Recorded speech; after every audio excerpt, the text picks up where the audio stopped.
Welcome to the Content 10X Podcast, the show where content creators learn how to harness the power of content repurposing. And now, your host, Amy Woods.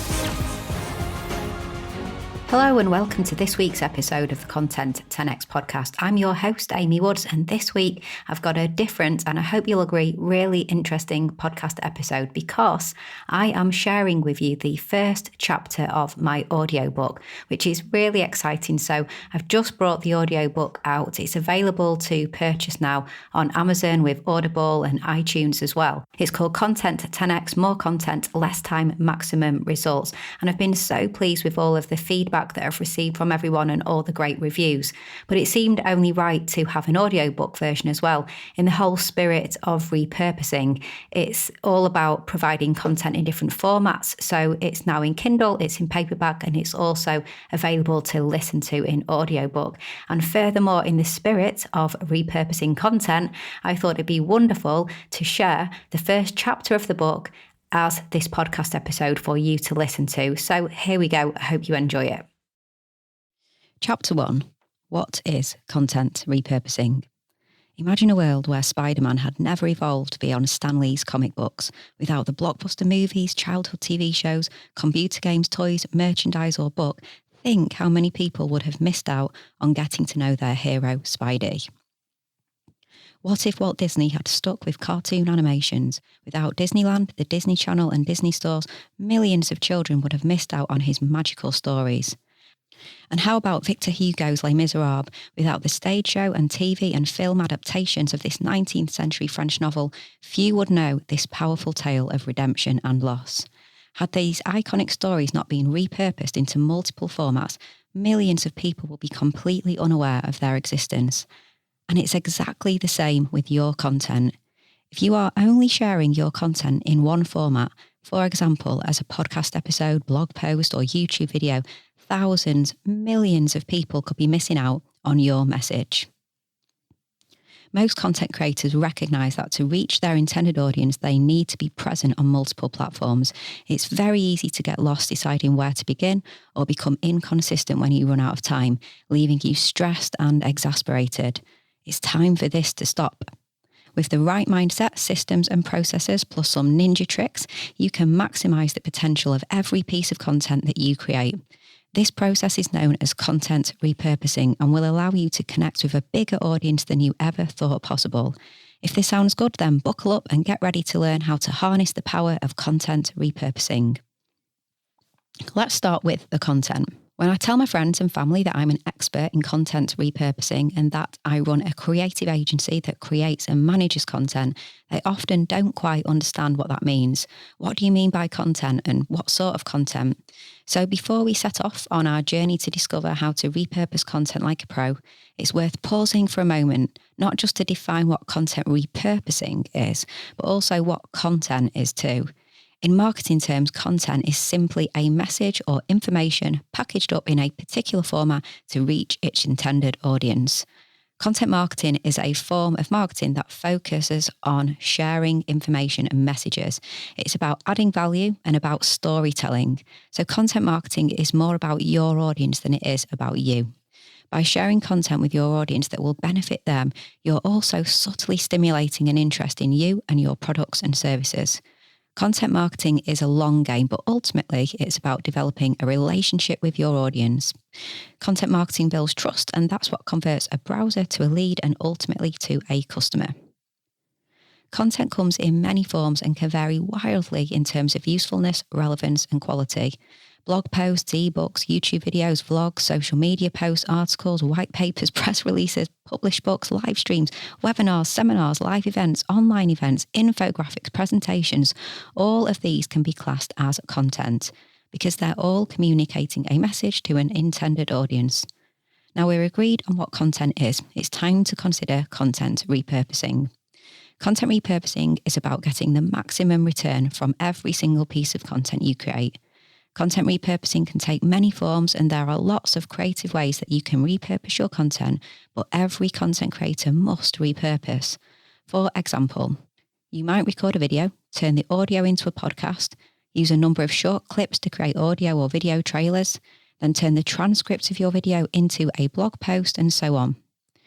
Repurposing is not just about reaching more people. Part of its power is that it gives you the opportunity to communicate with people in the way that they want to be communicated with, in the places where they already hang out. It enhances your chances of connecting with your audience. When you establish a connection, you're more likely to convert leads to sales. But for many people, content repurposing can feel like a chore. If it feels like something you should do more of or don't do enough of, please feel rest assured that you are not alone. For some reason, content repurposing seems to be the one thing that almost every content creator knows that they should do more of, but they simply don't.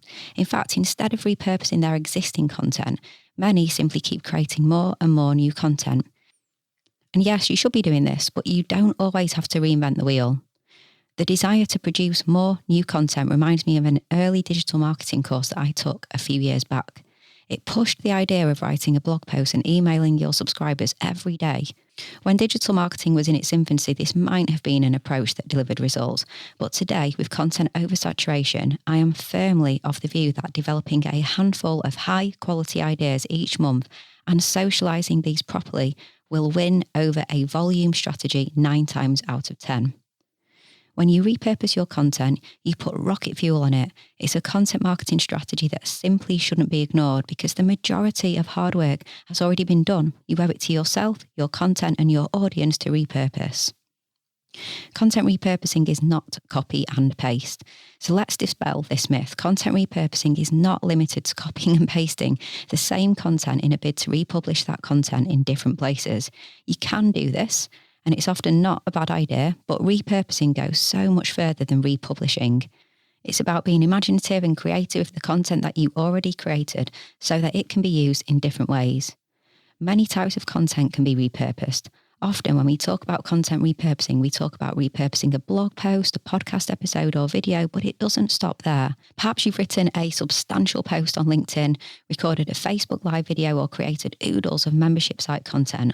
All of these types of content can be repurposed into different formats and for different uses.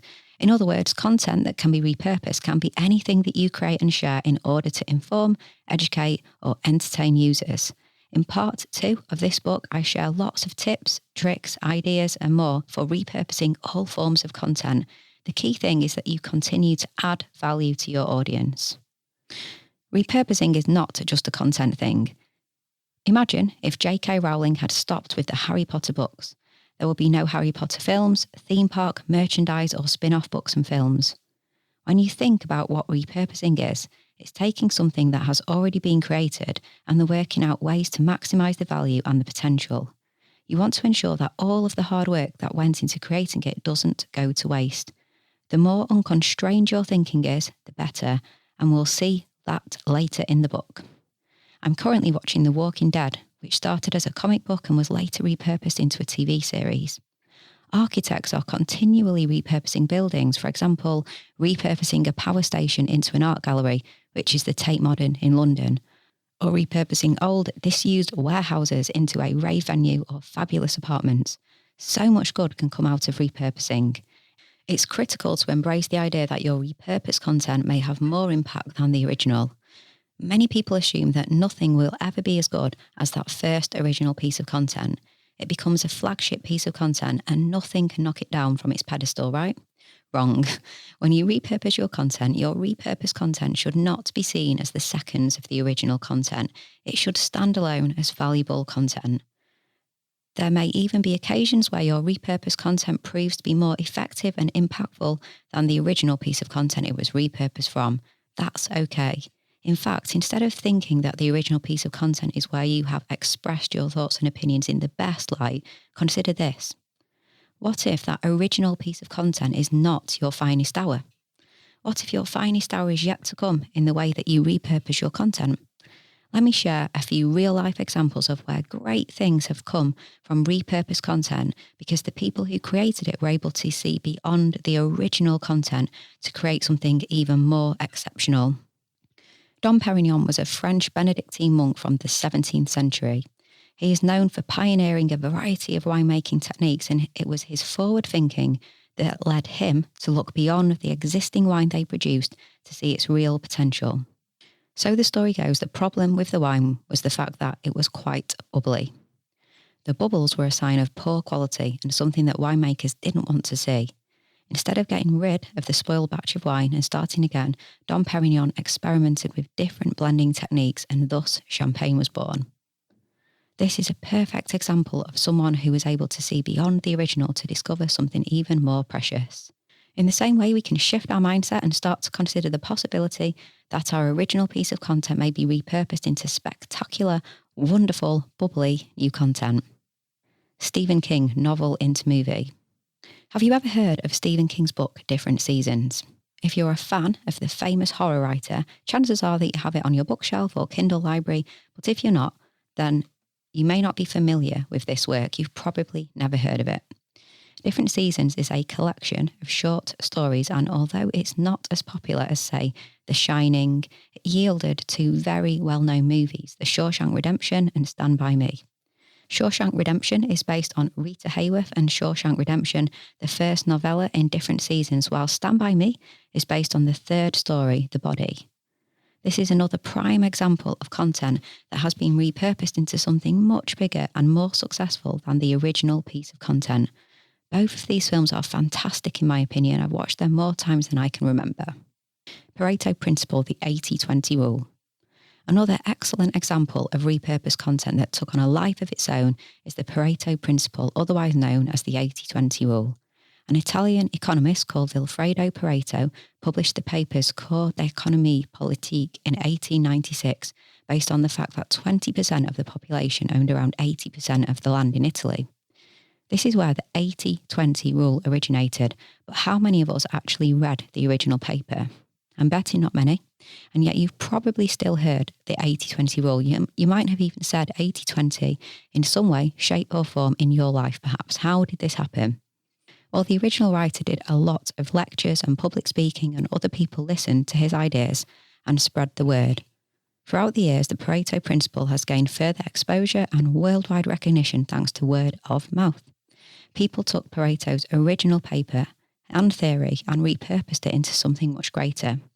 Nowadays, we talk about the 80-20 rule in business and marketing and management without any real link to the original paper that Pareto wrote all the way back in 1896. Pareto's paper was what gave him international acclaim.